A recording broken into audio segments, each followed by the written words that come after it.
It's been my opportunity over the last 33 years to study the life of the prophet Joseph Smith. As an epic historian, I have an opportunity to study a very small little window of LDS church history, and I've elected over these many years to go 1805 to 1844. And so I have been about everywhere that the prophet Joseph Smith ever hung his hat. And it's been my opportunity to do a lot of on-site research and develop an awful lot of interesting theories with regards to the life of the prophet Joseph Smith.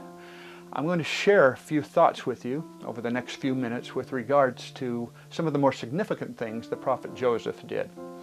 Over the last many years, 10, 15 years, I've had the opportunity through a number of travel agencies here in the Valley to take interested groups of LDS individuals to these sacred church history sites. With my knowledge and understanding of the prophet Joseph, I've been able to introduce them to Joseph the man, Joseph the father, the husband, Joseph the prophet. But in so doing, I have formulated a real different opinion of the prophet Joseph than perhaps I had 30 years ago. I have a degree in archaeology and anthropology, and with that degree, over the last 50 years, I have been taught, educated, the concept that the Book of Mormon geography was in Mesoamerica, South America.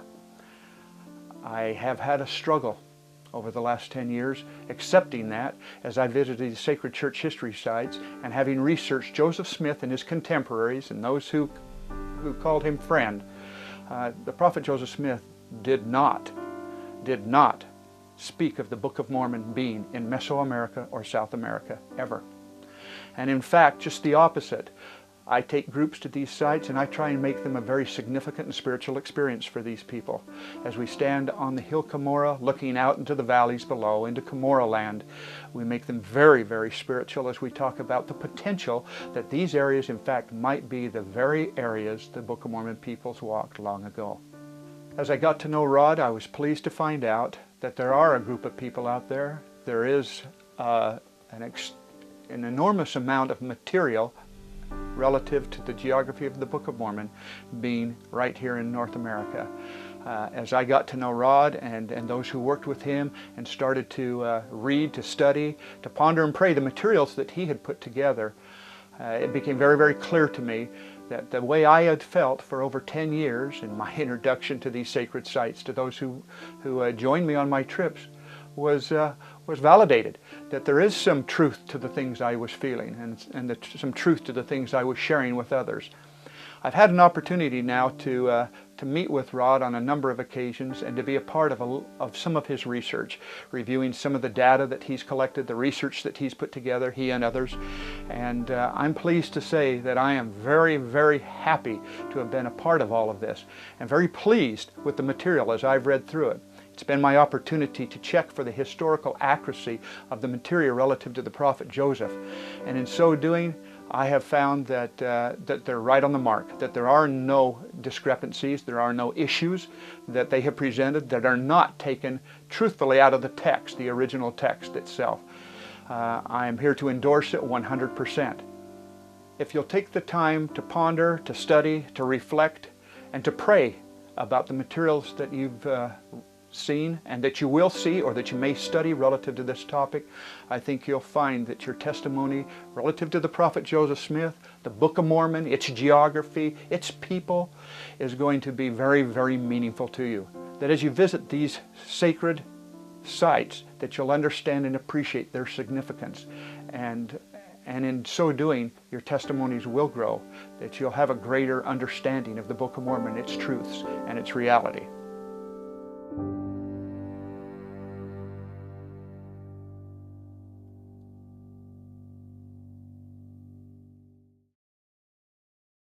What did Joseph Smith actually know about Book of Mormon geography? That was the next big question that I had in doing this research, is I wanted to find out, well, what did Joseph Smith understand? Now, in doing this research, I used a hierarchy of evidence that is important to establish because you're going to find that things don't correlate with each other, that don't match up. And so you have to determine which type of evidence is stronger or more robust evidence than other types of evidence. So this is my hierarchy that I personally established in doing my research on the subject material. And that evidence then will help us to understand where we have more strength, where the evidence is more robust versus other evidence, because sometimes the evidence doesn't always just match up. What I did in my personal research is I used Joseph Smith's recorded revelations first and foremost, because Joseph Smith is the only prophet in this dispensation who actually claimed to have received revelation on this matter, using divinely received revelations to modern-day prophets. Now, normally in my life, those two would be switched around. Obviously, a modern-day prophet revelation supersedes the revelations of previous prophets. But in this particular case, no modern-day prophet has, at this point, has claimed to have received revelation on the matter of geography of the Book of Mormon. Then we use Joseph Smith's written words. Now, when they're written words, it also matters whether they are in Joseph Smith's own handwriting or if somebody else wrote them, and also were they signed or not.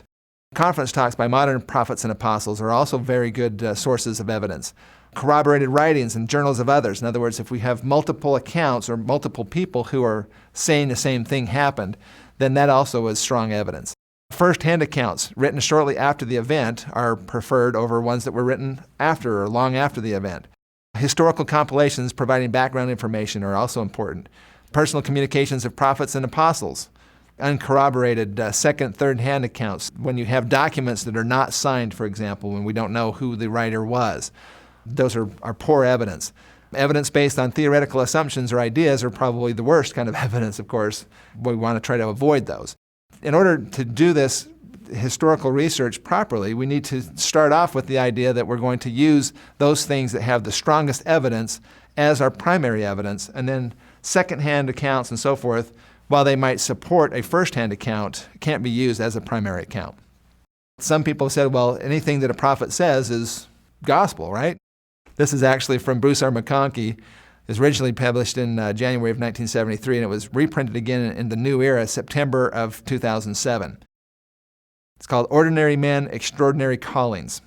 With all their inspiration and greatness, prophets are yet mortal men, with imperfections common to mankind in general. They have their opinions and prejudices and are left to work out their problems without inspiration in many instances. Joseph Smith, in fact, recorded that he visited with a brother and sister from Michigan who thought that a prophet is always a prophet. But I told them that a prophet was a prophet only when he was acting as such. Thus, the opinions and views even of a prophet may contain error unless those opinions and views were inspired by the Spirit. Inspired scripture or statements should be accepted as such.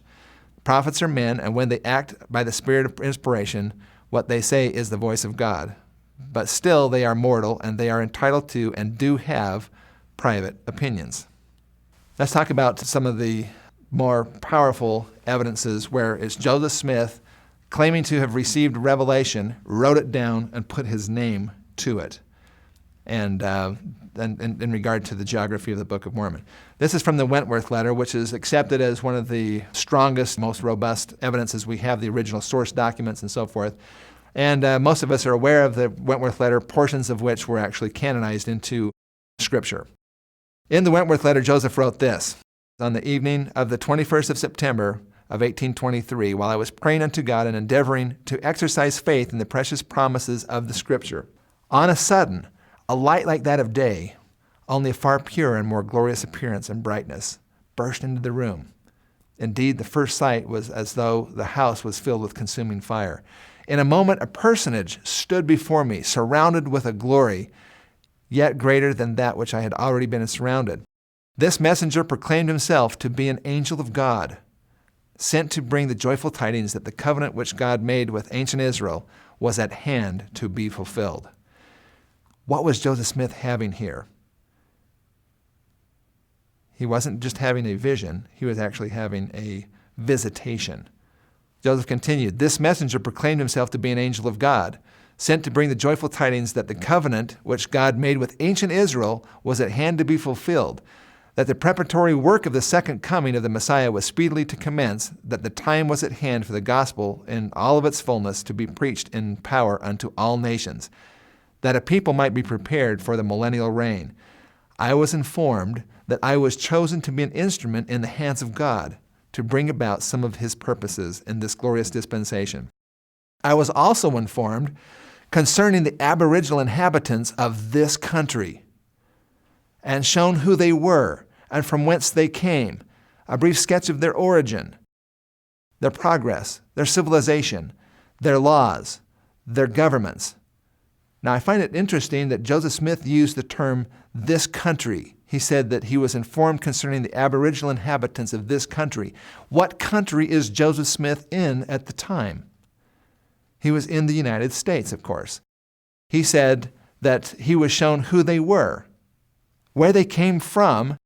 If he knew their progress and he knew their civilization and he knew their governments and he knew down to their very laws, what are the chances that Joseph Smith did not have any idea about where this may have occurred?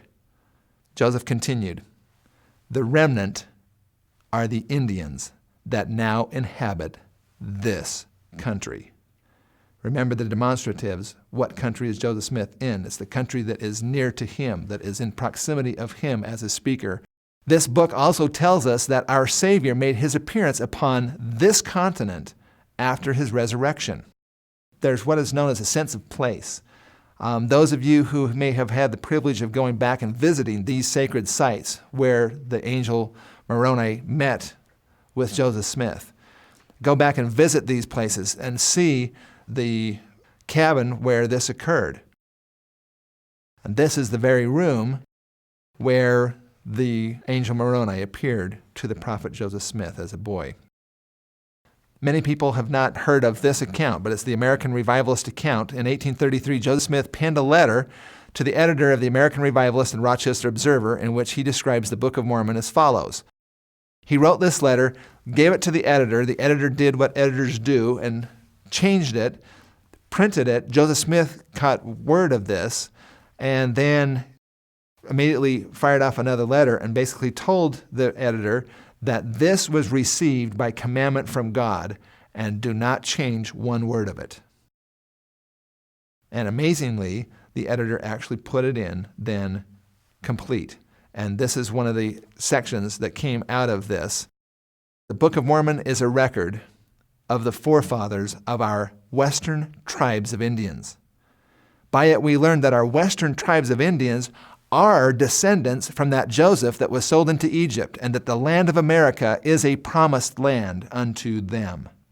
Joseph Smith at this time in 1833, where was he? Okay, he was back in further east. He was in New York. And so when they talk about the Western tribes of Indians, they're not talking about California or Utah or those areas. The West at that point in time literally was Ohio. It was Missouri. It was Illinois. Those were the areas that were considered to be the West back when Joseph Smith wrote this. And he said that the Book of Mormon is a record of those Western tribes of Indians. Joseph Smith's mother also corroborates what Joseph Smith claims. This is the history of Joseph Smith by his mother in 1854 edition. Joseph Smith's mother says this, "From this time forth, Joseph continued to receive instructions from the Lord, and we continued to get the children together every evening for the purpose of listening while he gave us a relation of the same. He would describe the ancient inhabitants of this continent, their dress, the mode of travel, the animals which they rode, their cities and their buildings with every particular, their mode of warfare, also their religious worship. This he would do with as much ease, seemingly as if he had spent his whole life with them." This was all done long before Joseph Smith even had the plates. There were some things that happened on Zion's camp that are of tremendous significance. And we need to take a look at what some of those things are. Now, Zion's camp, the whole journey, if you take a look at this, it actually began south of Lake Erie and went across Ohio, Indiana, Illinois, and Missouri. They went approximately 1,000 miles in 60 days or 2 months. So you can see basically where they went across. There were some very, very significant things that happened on Zion's camp. And my personal feeling is that although the stated purpose for Zion's camp was never fulfilled, nevertheless, it did fulfill some very important other things. Primarily was that this gave the opportunity for the next 3 prophets of the church to actually have personal tutelage under the prophet Joseph Smith. And that would take the church forward for many, many years after that. Many people have not heard of the Zelf Mound account. There's one place where church history intersects with Book of Mormon history, and that is at the Hill Cumorah in New York. But many people do not realize that this is another potential place where church history and Book of Mormon history intersect. On June the 2nd of 1834, Joseph Smith, along with several members of the now famous Zion's Camp, crossed the Illinois River, camped on the west bank. The next morning, on June the 3rd of 1834, Joseph, with several other brethren, visited a prominent mound on top of the bluffs overlooking the river, which had been located the previous day by a reconnaissance party. This location today is approximately a mile south of Valley City, Illinois, on what is now known as Naples-Russell Mound number 8. Joseph Smith went up on this mound with the 12 brethren, 8 of which then wrote this down in their personal journals, and 3 of them actually became future prophets of the church. So this is a very highly corroborated account of what happened. Joseph Smith asked for a shovel. They dug down approximately a foot and then found some bones. Within the bones, there was an arrowhead. And this arrowhead, then, when they pulled it out, it was made of black Yellowstone obsidian. It was actually retained by the brethren and then ultimately got back into the hands of Brigham Young, later put it then into the archives of the church. It was approximately 4 inches in length, and this is a copy of that original arrowhead. So it gives you an idea of the size and the shape of this. This was actually made by a professional napper in Chicago and given to me by a good friend of mine. So what happened then is highly corroborated, and this is what the prophet Joseph Smith was understood to say while standing on the mound that day. He said, "The visions of the past being opened to my understanding by the Spirit of the Almighty." Now, what is Joseph Smith having here? Okay, he's having a vision, right? He says, "I discovered that the person whose skeleton was before us was a white Lamanite, a large, thick-set man, and a man of God. His name was Zelph. He was a warrior and chieftain under the great prophet Onondagas, who was known from the Hill Cumorah or Eastern Sea to the Rocky Mountains. He was killed in battle by the arrow found among his ribs during the last great struggle with the Lamanites and the Nephites." This is recorded in the History of the Church, Volume 2. This is June 3rd, 1834, in the 1948 edition. Joseph Smith claims that this prophet Onondagas was known from the Hill Cumorah or Eastern Sea and apparently related those two together to the Rocky Mountains. Did Joseph Smith just give us some clues about the potential geography of the Book of Mormon? Well, I believe that he did. And again, this was not his opinion. This was a revelation that he received through the Spirit about Zelph. Charles Allen, in 1975, was asked to identify Zelph's mound. And so he went back and went through the old plat maps and so forth and identified the ferry crossing where they would ferry across the Illinois River by using the actual accounts of the brethren that were there on Zion's Camp that day. He actually was able then to identify specifically Zelph's mound. How I found this site was actually 1975. There was a couple of different theories on where Zion's Camp crossed the Illinois River. A few miles south is a town called Florence, and that was one of the major crossings of the Illinois River at that time. And there were other crossings up and down the river. We found that Zion's Camp, in some of the journals, they crossed at Phillips Ferry. So the idea was to find where Phillips Ferry was actually located, because the journals said that they went about a mile south of camp where they found this large mound. And so the key point was to find Phillips Ferry. I was able to discover that at Phillips Ferry crossing on the Illinois River there was going to be a town built called Velasco, and it was in the year of 1834. And the individual who was speculating offered a sale of the lots of this Velasco open for what do you call it, auction. And they weren't bringing enough money that he wanted, and so he ended the auction that day, and the town never was built.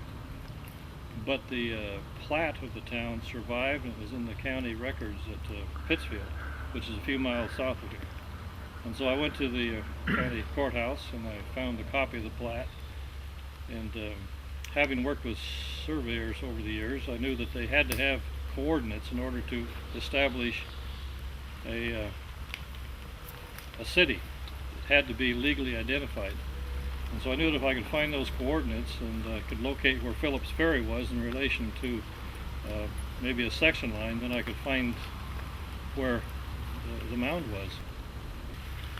And so as I studied the plat, the north line of the plat lined up with the section line of the north part of the section here. And so I just using actual simple mathematics, added up the blocks and found out that the ferry was about 728 feet south of the section line.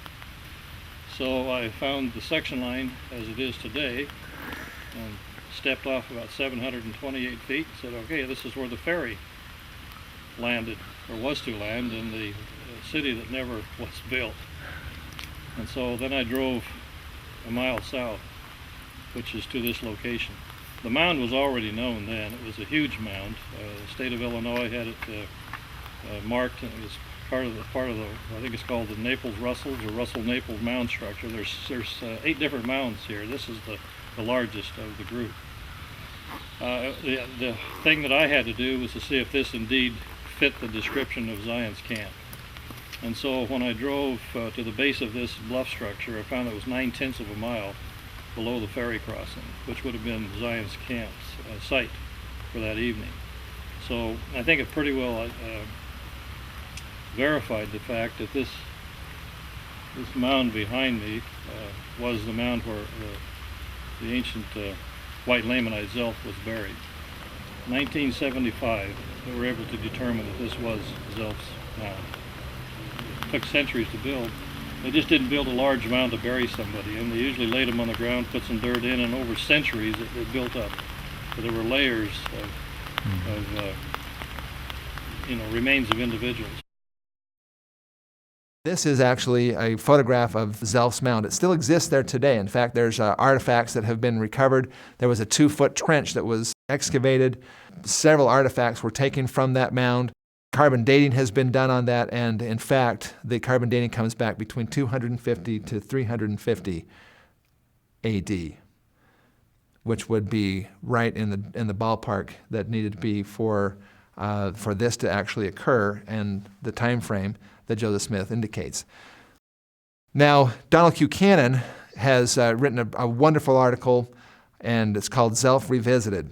Donald Q. Cannon was with the BYU Department of Church History and Doctrine, and this was written up in Church History Regional Studies.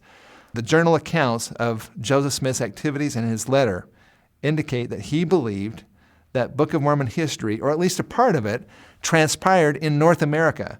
What does one do with such a prophetic statement? Some have dismissed it as a joke or playful exercise of Joseph's imaginations. Others, on the other hand, have chosen to emphasize discrepancies and possible contradictions in the source accounts, thereby discrediting what Joseph Smith said about Zelph. He goes on to say, "It seems to me that either approach carries heavy risks. When one chooses to state that Joseph Smith can't be taken seriously on this issue, the door is open to question his statements on other issues. Where does it stop? Does the first vision with the discrepancies in the primary source accounts also come under the same doubt and skepticism applied here to Zelph? Why can't we simply take Joseph Smith at his word?" And I think that is very, very well stated. There are those who have tried to discount Zelph's account because if it is true, if it is a real account and that really did occur, then that puts Book of Mormon history squarely in the heartland of America, not in other locations where the Book of Mormon is proposed to have been. A couple of days after this account of Zelph and what happened there on the mound overlooking the Illinois River, Joseph Smith was pondering about these things, and he was writing a letter to his sweetheart, Emma. It's about a 4-page letter. The actual source document is still in the hands of the RLDS Church, and has been verified as being a genuine document. And this is a handwritten letter from Joseph Smith to his wife Emma on June the 4th, 1834. And Joseph Smith writes again, "The whole of our journey in the midst of so large a company of social, honest, and sincere men, wandering over the plains of the Nephites, recounting occasionally the history of the Book of Mormon, roving over the mounds of that once beloved people of the Lord, picking up their skulls and their bones as a proof of its divine authenticity." So Joseph Smith, in fact, himself knew that there was going to be physical evidences for what he knew spiritually to be true. In this map, you can see in the vertically lined areas, you can see what is called the Hopewell people. Now, the Hopewell people are also known as the Mound Builders. These are the people that built mounds all over back east. Those of you who have been back there may know a little bit about this. Now, the Hopewell mound building people, according to mainstream archaeological timeframes, their civilization flourished between about 100 years before Christ and abruptly ended approximately 400 AD. How well does that fit with what we understand from the rise and the fall of the Nephite civilization in the Book of Mormon? Now, I took this map and actually placed it onto the topographic map that I had the Zion's Camp march on. When I turned on the Zion's Camp layer on this map, it was going right through the middle, or the heartland, of the people who are called the Hopewell people, who match up with the time frame to have been Nephites. If this is the promised land, and this was where this is a civilization that occurred at the time of the Nephites, Joseph Smith literally on Zion's Camp took those brethren from one end of that civilization, from the eastern side through the middle of it to the western side, and stopped. This brings another question. Where did the prophet Joseph Smith place the hill Cumorah? In Joseph Smith history, it says it was convenient to the village of Manchester, Ontario County, New York. There's a hill of considerable size, the most elevated of any in the neighborhood. Now, Joseph Smith didn't specifically name the hill Cumorah as the hill where he received the plates. However, whatever hill it was that he received the plates from was some place in New York. It was not in Central America where he received those plates. Doctrine and Covenants, section 128, verse 20. And again, what do we hear? Glad tidings from Cumorah, Moroni, an angel from heaven, declaring fulfillment of the prophets. And then other sacred things happen here in Fayette, Seneca County. The voice of Michael on the banks of the Susquehanna. The voice of Peter, James, and John in the wilderness between Harmony, Susquehanna County, and Colesville, Broome County, on the Susquehanna River, declaring themselves as possessing the keys of the kingdom of the dispensation of the fullness of times. You realize that these are sacred lands that these things have occurred on. And think of how many amazing sacred things have happened right on these lands that are being described here. And of course, then Cumorah is described within these same lands. So it would indicate that the hill Cumorah is actually the one in New York. Moroni, chapter 6, verse 6, and this is about 400 years AD, says, "And it came to pass that when we had gathered all our people in one to the land Cumorah, behold, I, Mormon, began to be old. Therefore I made this record out of the plates of Nephi, and hid up in the hill Cumorah all the records, which had been entrusted to me by the hand of the Lord, save it were these few plates which I gave unto my son Moroni." Here we have Mormon saying that he's entrusted all the records to the hill. Now, there are at least 8 different accounts of Joseph Smith taking brethren into the hill Cumorah and seeing literally wagon loads of plates there. There was one account where the individual, many years after having had this experience, wrote and said, whether it was in vision or whether it was in the flesh, I don't know for sure. And so others have taken that and said, well, it must have been a vision, because we know that there was a hill Cumorah where the Book of Mormon people actually were. But then if the Book of Mormon actually occurred in Central America, then there had to have been a hill Cumorah there, but then there's this inconvenient hill up in North America in New York. And that is how the two Cumorah theory got started, or why that theory was brought forward, is that the idea that, well, there must have been two Cumorahs. One where everything really happened, and then one where the record was actually deposited. But the thing is, that goes contrary to what the Book of Mormon itself claims, because it continually goes back to the same hill. Time and time again, they go back to this same hill because it is a sacred location. It is the sacred repository of their records. Here's Book of Mormon and Ether 15 and 11. Now, Moroni is writing this.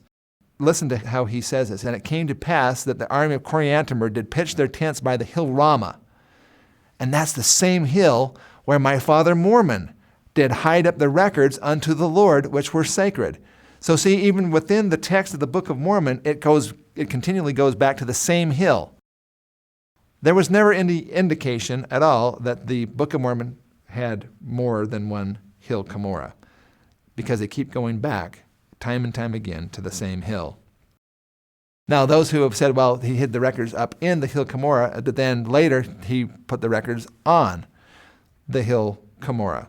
And they think that that is indicating two hills.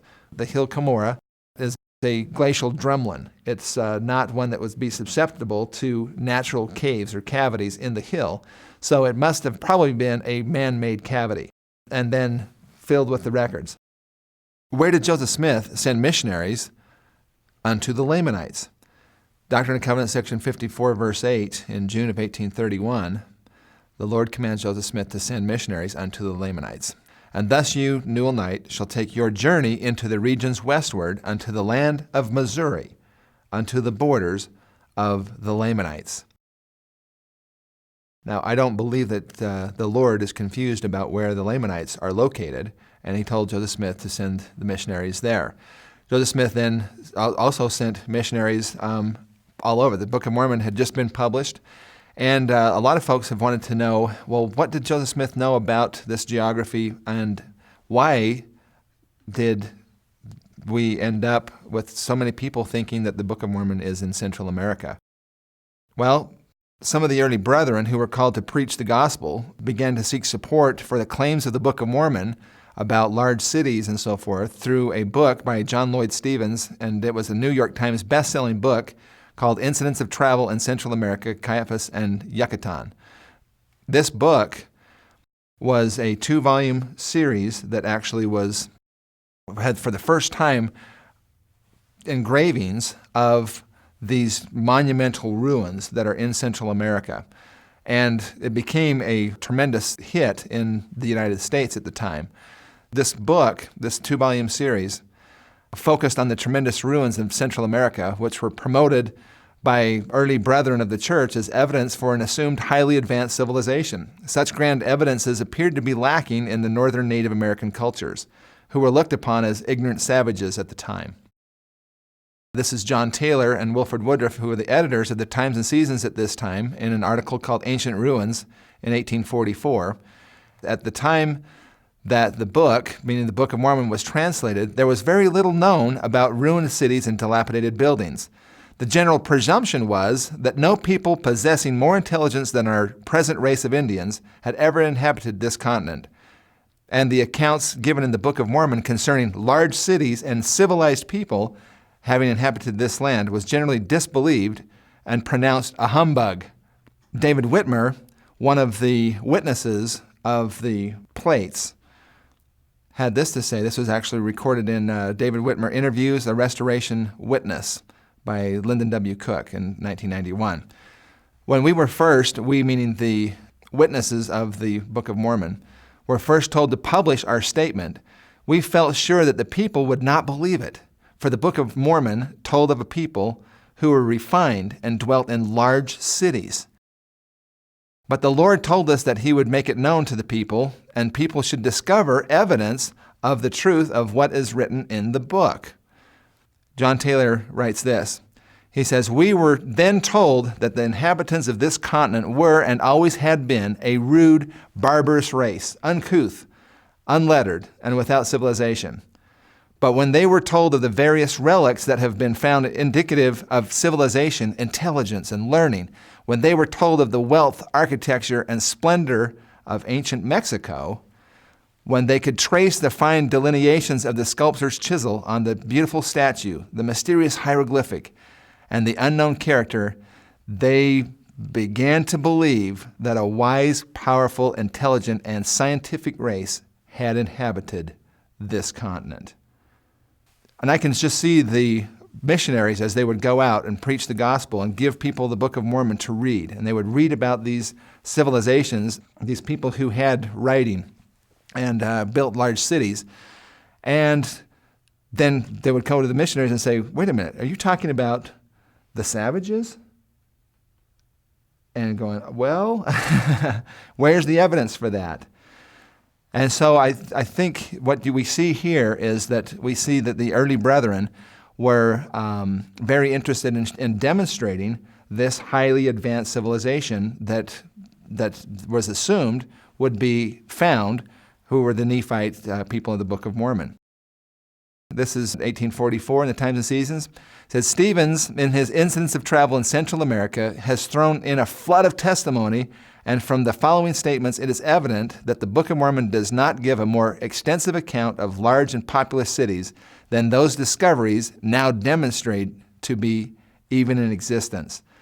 So the early brethren were using the Incidents of Travel in Central America to demonstrate what the Book of Mormon was thought to be saying about large civilizations. When recent developments proved beyond a doubt that there was ancient ruins in Central America, which in point of magnificence, beauty, strength, and architectural design would vie with any of the most splendid ruins on the Asiatic continent. See, these opinions of these early brethren began a romance with the exotic, almost irresistible notion that has focused the interests and imaginations of generations of Latter-day Saints thousands of miles from where Joseph Smith recovered the ancient record and indicated by his signed statements to have been in North America. Which leads to another very important question. Why would it even be assumed that the Nephites would have built majestic ruins? Dr. Hugh Nibley, this is in the Melchizedek Priesthood Manual of 1957, in an article he wrote called An Approach to the Book of Mormon, Looking for the Wrong Things. Book of Mormon archaeologists have often been disappointed in the past because they have consistently looked for the wrong things. Blinded by the gold of pharaohs and the mighty ruins of Babylon, Book of Mormon students have declared themselves not interested in the drab and commonplace remains of our lowly Indians. But in all the Book of Mormon, we look in vain for anything that promises majestic ruins. Why would we even think that we should be looking for majestic ruins? If you think about it for just a second, as I was pondering this, I was going, well, do we have any precedents for such an idea? Well, if you take a look at the civilization, for example, of around the time of Egypt, you have the Egyptians and the Hebrews. Which one of those were God's people? The Hebrews. Which one of them built grand structures? The Egyptians. What about between the Romans and the Jews? Of course, the Jews were God's people, but who built grand structures? The Romans. In fact, if you look back in history, I can't think of any time when God's people were the ones that built grand structures. In fact, quite the opposite has been the case. Nephi writing this is 1 Nephi chapter 12, verse 18. And the large and spacious building which thy father saw is vain imaginations and the pride of the children of men. And of course, this would have been brought with them to the New World. Would righteous Nephites have built such a structure as you see here? So what are the origins of the Mesoamerican theories that have been proposed as Book of Mormon lands? I've been able to trace them back to several articles in the Times and Seasons, and then another individual by the name of John Bernheisel. Just a quick background on Brother Bernheisel. He was actually a bishop of the church in New York and quite a close friend with the prophet Joseph Smith. And so we'll talk about each one of these Times and Seasons articles and a little bit about how they related to the establishment of Mesoamerica as a setting for the Book of Mormon. We have to follow this chronologically, and that's why I have this in a chronological format, starting from June 15th of 1842 with the times and seasons down to October 1st of 1842. And then the Bernheisel account was actually in 1841. Well, some of the challenges to these accounts, prior to this, on January the 28th of 1842, Joseph Smith received a revelation that the 12 apostles should be given responsibility for the times and seasons and manage the print shop.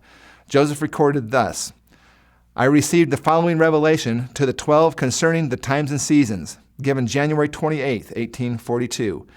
Revelation, verily, thus saith the Lord unto you, my servant Joseph, go and say unto the 12, that it is my will to have them take in hand the editorial department of the times and seasons. Certainly Joseph Smith would have done exactly as the Lord indicated and turned over the responsibility for the times and seasons to the 12. A few months after that, then Joseph Smith is going to be writing some of the articles, and in the first edition of the Times and Seasons that he was the chief editor, this was Tuesday, March the 15th, 1842. He says, to subscribers, this paper commences my editorial career. I alone stand for it and shall do for all papers having my signature henceforward. One of the very interesting things that we find in the historical documents is that none of these editorials that indicate a Mesoamerican setting for the Book of Mormon were actually signed by Joseph Smith himself. The Times and Seasons, June 15th, 1842 edition. This is an article called Traits of the Mosaic History. This article basically discusses the similarities between Baron Humboldt's volume of researches in Mexico and biblical accounts of Noah's flood, confusion of the language at the time of Babel that were reported there, and it states in the Times and Seasons, there are many things contained in the above that go to support the testimony of the Book of Mormon, as well as that of the Mosaic history. The Mexican records agree so well with the word of the Book of Ether in relation to the confounding of languages that we insert the following, and then they actually insert chapter 1 of Ether into the Times and Seasons. Here then we have two records found upon this continent that go to support the words of eternal truth, the Bible. And whilst these records, both of them, sanction the testimony of the Scriptures in regard to the flood, the Tower of Babel, and the confusion of languages, their tradition and hieroglyphics of the Zaltese, the Cohicans, and the Azteca nations in regard to the confusion of languages and their travels to this land is so like that contained in the Book of Mormon that the striking analogy must be seen by every superficial observer. These accounts then precisely agree, one of which was found in Ontario County, New York, and the other in Mexico. Again, those nations of families embody themselves together and traveled they know not where, but at length arrived in the county of Aztlan of the Lake County of America. The Book of Mormon says that the brother of Jared cried unto the Lord that he would give them another land. The Lord heard him and told him to go to a certain place. And there I will meet thee and go before thee into a land which is choice above all the land of the earth. This, it further speaks, is the land of America. The coincidence is so striking that further comment is unnecessary. Signed, E.D. A couple of quick questions about this. Did the previous account indicate that the Book of Mormon and the Humboldt volume are both about the same people? No, it was simply demonstrating that both the Book of Mormon and the Mexican records support the biblical accounts of Noah's flood and the Tower of Babel. The use of ED or editor was for use by those who had authorization as such. John Taylor, Wilford Woodruff, and Joseph Smith all appear to have been authorized to sign as editor based on their differing personal writing styles and word usage patterns. In other words, when they would write, they would use specific words, and they had certain patterns that they would write. And so articles that were signed ED, if you take a look at the linguistics, many times could be determined who it was that wrote those articles. And John Taylor, Wilford Woodruff, and Joseph Smith all had the editorial authorization to sign as such. In the Times and Seasons, this is still in this June 15th, 1842 edition. In several instances, the Times and Seasons had an article attributed to ED, or editor, and another article to Joseph Smith in the same issue, bearing the same statement on the end page that the Times and Seasons was edited, printed, and published by Joseph Smith. Well, certainly Joseph Smith did not fulfill all of these responsibilities personally, including the editing, for which he had previously already given the 12 the responsibility to do. When somebody says, well, the ED means it was Joseph Smith himself that did that, well, according to that editor end page, it means that it was edited, it says that it was edited, printed, and published by the prophet. And certainly Joseph Smith was not actually setting type and putting these things together. Only through Joseph Smith's attached personal signature, as he himself promised to do for all articles having my signature henceforward, can confidence be given that the article was in fact written by himself and not one of the other editors of the Times and Seasons. This article in July the 15th of 1842, called American Antiquities, discusses artifacts found in Marietta, Ohio, Nashville, Tennessee, Natchez on the Mississippi, some made of copper near Chillicothe, Ohio, others of silver found in Circleville and Marietta, Ohio. The article then quotes from the Book of Mormon regarding ores and concludes by mentioning mounds, fortifications, architecture, implements of war. In every case, the articles mentioned were found in North America. The article, without mention of any Mesoamerican archaeological artifacts, ends up with the unknown editor attaching Stevens' researches to the North American finds. The article was signed ED for editor. This is a quote from that article. If men in their researches into the history of this country, in noticing the mounds, fortifications, statues, architecture, implements of war, of husbandry, and ornaments of silver, brass, etc., were to examine the Book of Mormon, their conjectures would be removed and their opinions altered. Uncertainty and doubt would be changed into certainty and facts. Stevens and Catherwood's researchers in Central America abundantly testify of this thing.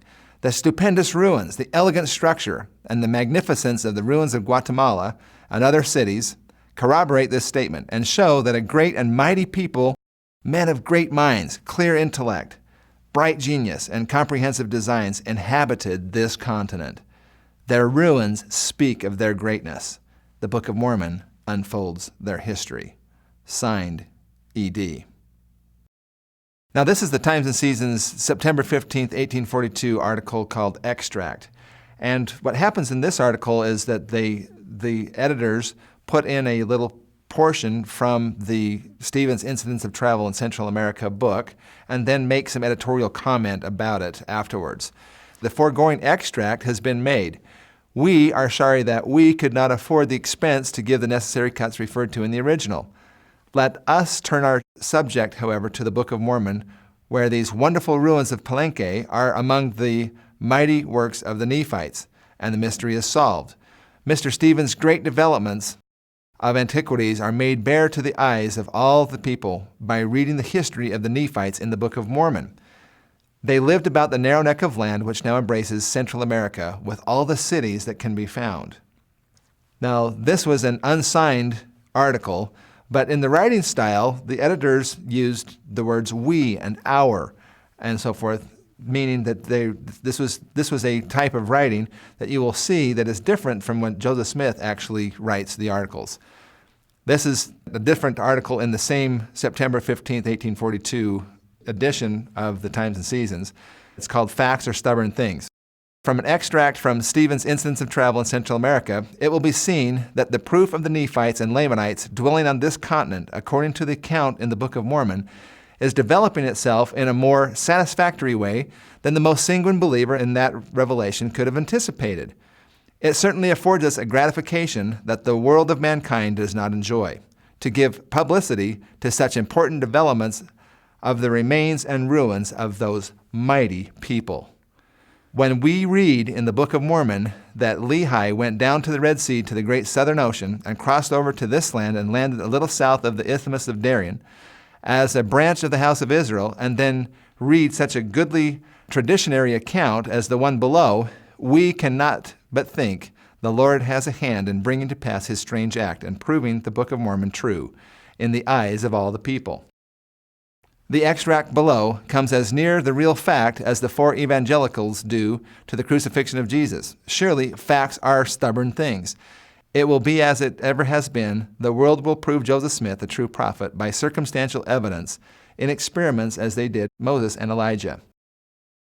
This is a contrast. If you notice how those last two articles were written, they said we all through it. This article in the same September 15th, 1842 edition was actually signed at the bottom, Joseph Smith. And look at the difference of how Joseph Smith writes. He says, I now close my letter for the present, for the want of more time, for the enemy is on the alert, and as the Savior said, the prince of this world cometh, but he hath nothing in me.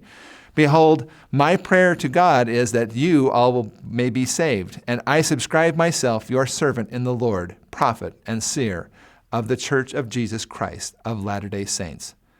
Signed, Joseph Smith, at the bottom of this article. The other two articles are not signed. Both this article and the extract article were unsigned and written using we throughout. In this same issue, the article Tidings is written by Joseph Smith with his signature attached. In his signed article, as with virtually all other articles that were signed by Joseph Smith, he used first-person English referring to himself as I throughout the article. This is strong evidence that those articles written using we rather than I were in fact not written by the prophet, but one of the other editors. This is October the 1st, 1842, Zarahemla article. This is another article where there's an extract and then they wrote this editorial piece at the end. Since our extract was published by Mr. Stevens, Incidents of Travel, etc., we have found another important fact relating to the truth of the Book of Mormon. Central America, or Guatemala, is situated north of the Isthmus of Darien, and once embraced several hundred miles of territory from north to south. The city of Zarahemla, burnt at the crucifixion of the Savior and rebuilt afterwards, stood upon this land.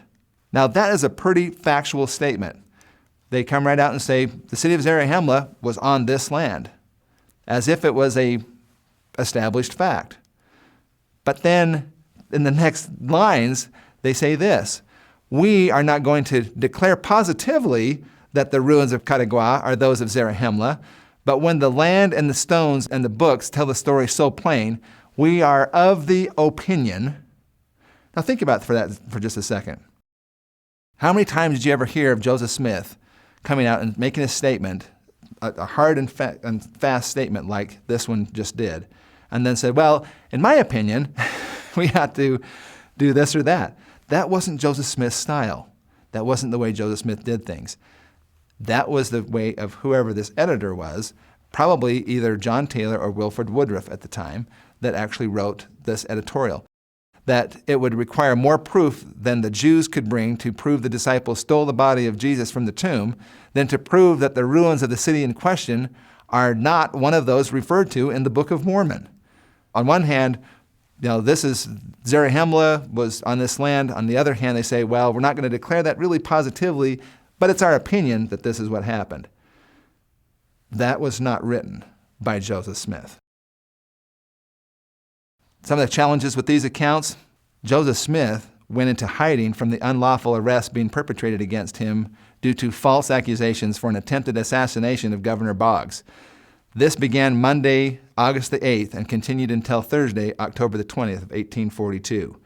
So Joseph Smith was in fact hiding from the law at the time that both of these editions of the Times and Seasons, the September 15th and October 1st editions, came out. This is the John M. Bernheisel letter that was written November the 16th, 1841. This John Bernheisel, who was a bishop of the church in New York, he became quite enamored with this New York Times best-selling book on the Central American civilizations that showed these grand ruins. And then he was desirous to give a copy of these books to the prophet, who was a good friend of his. Well, Wilford Woodruff was actually coming back from a mission over in Europe at the time and stopped in New York, and they apparently met and got the gift that he wanted to give to Joseph Smith, gave it to Wilford Woodruff, who then took it to Nauvoo to give to the prophet.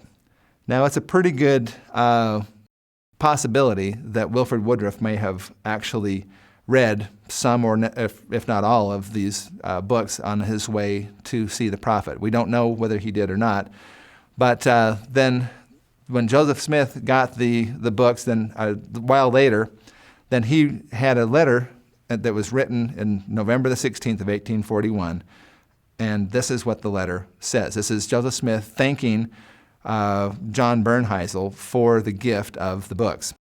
I receive your kind present by the hand of Elder Woodruff, and feel myself under many obligations for this mark of your esteem and friendship, which to me is the more interesting as it unfolds and develops many things that are of great importance to this generation and corresponds with and supports the testimony of the Book of Mormon.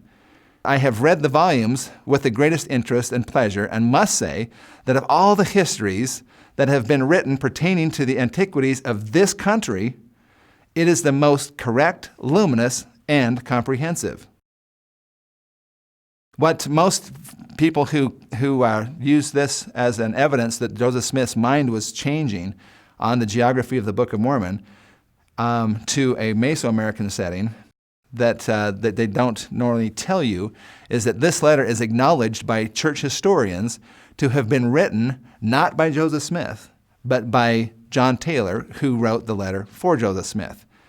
Now, it is not known if Joseph Smith actually proofed the letter that was being sent. It could be as simple as that Joseph Smith said, would you please write a letter to John Bernheisel and thanking him for the books, in which John Taylor then wrote the letter and sent it off.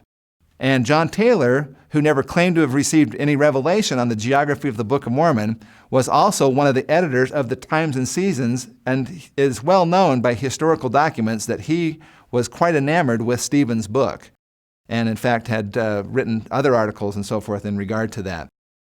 Now, there's one section that I'd like to return back to in this, because I think this is important. This is from the letter from Joseph Smith to John Bernheisel. It says, of all the histories that have been written pertaining to the antiquities of this country, it's the most correct, luminous, and comprehensive. What country are we talking about here? What did the prophet mean by this country? If the Book of Mormon is a historical record of the civilizations of Central America, why would Joseph Smith consider Stephen's book, Incidents of Travel in Central America, to be the most correct, luminous, and comprehensive history of this country rather than the Book of Mormon itself? If the Book of Mormon is a history of Central America, then would not it be the most comprehensive, correct, and luminous of that country? And what country are we talking about? Well, it's talking about Central America because that's the name of Stephen's book. So you see how that doesn't really match. Joseph Smith would have certainly thought the Book of Mormon to be the most comprehensive of this country. This is John M. Bernheisel in regard to the Bernheisel manuscript. Before the prophet's death, he was working on an inspired version of the Bible and had his manuscript and his notes there. And then he was killed, and John Bernheisel asked the prophet's wife, Emma, if he could take those notes and transcribe them for the prophet. And the following is actually was written in the margins of those notes that John Bernheisel was doing. Revelation given to the prophet Joseph Smith, the exact date this revelation was given is not known, but it is possible that it was given during the dedicatory services of the Heartland Temple in March of 1836. This is not good evidence when you don't have a source document and we don't even know the date or what it was. In other words, it might have been this. The course that Levi traveled from the city of Jerusalem to the place where he and his family took ship, they traveled nearly a south-southeast direction until they came to the 19th degree of north latitude. Then nearly east to the Sea of Arabia, then sailed in a southeast direction and landed on the continent of South America in Chile, 30 degrees south latitude. And this was in the Bernheisel manuscript, page 135. This was actually written in the hand of Frederick G. Williams, according to historians. It has no heading, is not attributed to either Joseph or Revelation, and yet it has been assumed by many to have been received by the prophet Joseph Smith, that somehow Lehi landed in Chile, in South America. There's no historical precedence for that. There's no historical evidence for that. This is actually from Robert J. Matthews, BYU Studies, Volume 11, 1971. He said that the Bern-Heisel manuscript is an interpretive copy of the originals and could not have been the basic source for the Moses and Matthew materials in either the 1851 or 1878 editions of the Pearl of Great Price.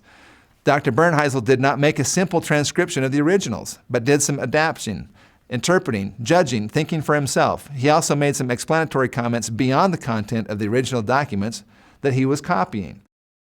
What some have thought is that these articles in 1842 and 43 that talk about the Mesoamerican setting for the Book of Mormon are thought that Joseph Smith was slowly changing over from a North American setting for the Book of Mormon, which he clearly indicated back in 1832 and 33 when he sent the missionaries and so forth there to the Indians in the West and so forth, and that Joseph Smith's mind was slowly changing over into the Central American setting. In his book, An Ancient American Setting for the Book of Mormon, Dr. Sorensen has this quote, and this is on page number 1 of this book. The historical sources give no indication that Moroni's instructions to young Joseph Smith included geography, nor did Joseph Smith claim inspiration on the matter. That is simply historically not correct. Ideas he later expressed about the location of events reported in the book apparently reflected his own best thinking, meaning that since Joseph Smith made these comments in 1832 and 1833 and so forth, and then later appeared to be changing his mind in the Times and Seasons with unsigned articles that were written by editors who wrote in a completely different manner than Joseph Smith, that his views on the matter were evolving. These are LDS scholars discounting or disdaining Joseph Smith's knowledge of Book of Mormon geography. I've deliberately withheld the references because this is not about the individuals and their statements specifically. This is about where these individuals had to go in order to help understand that Joseph Smith may have been changing his mind and moving from a North American setting where the Hill Cumorah actually was to a Central American setting. And since Moroni offered Joseph Smith only a brief sketch, it is unlikely that he revealed to Joseph a comprehensive knowledge of Native American origins. Another one writes, "It is important to understand that Joseph Smith did not have access to this knowledge. He translated the book, but apparently did not know the scope of its geography.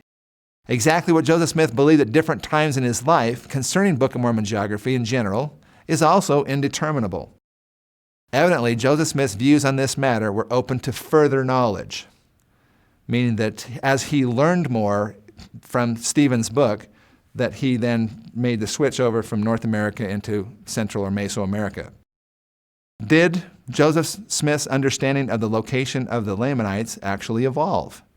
This is from Joseph Smith's own diary, 1 month before he was killed. This is Thursday, May the 23rd of 1844. 1 p.m. Held council with the Indians, Sack and Fox, in my back kitchen. They had some questions about selling their land, and Joseph Smith advised them not to sell their land anymore. I replied, "Great Spirit wants you to be united and live in peace. I found a book," presenting them with the Book of Mormon, "which told me about your fathers, and Great Spirit told me. You must send to all the tribes you can and tell them to live in peace. And when any of our people come to see you, treat them as we treat you." Was Joseph Smith's knowledge actually evolving? Because he went right back to the same Indians that he had before. Ronald W. Walker, who is a wonderful historian of the church, in Journal of Mormon History, 1993, Seeking the Remnant, the Native American in the Joseph Smith period. There were a few last events that gave his, meaning Joseph Smith's, career symmetry. He had begun preoccupied by the Lamanite and interested in the West, and his final days had similar themes. 5 days before his death, Smith and his closest associates passed over the Mississippi River.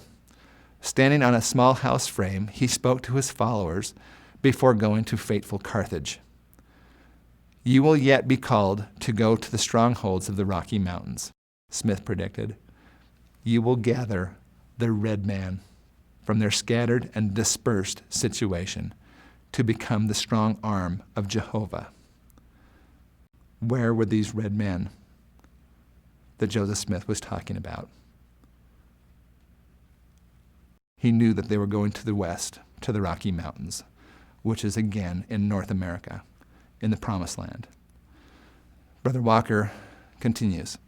The millennial Book of Mormon expectation of the Lamanite, so bright and exciting at the start, became in the course of events not just a promise, but a burden. The demands of this obligation brought church members from New York State to Missouri and began their movement to the west. In a millennial outburst of faith, the first Mormons had sought the remnant, and their quest shaped their movement's history. Bottom line is, I believe that Joseph knew. I don't think that it was any coincidence that, and I don't see any indication 5 days before his death that he had evolved at all when it came down to the geography of the Book of Mormon, because he had those Indians in his own kitchen and told them that the Great Spirit had told him that they were, in fact, those people who are written of, and that their history is the Book of Mormon. So if there was any evolving going on, it was within the early brethren of the church. But there is no solid indication from historical documents that Joseph Smith ever claimed the Book of Mormon to have occurred in Central or Mesoamerica.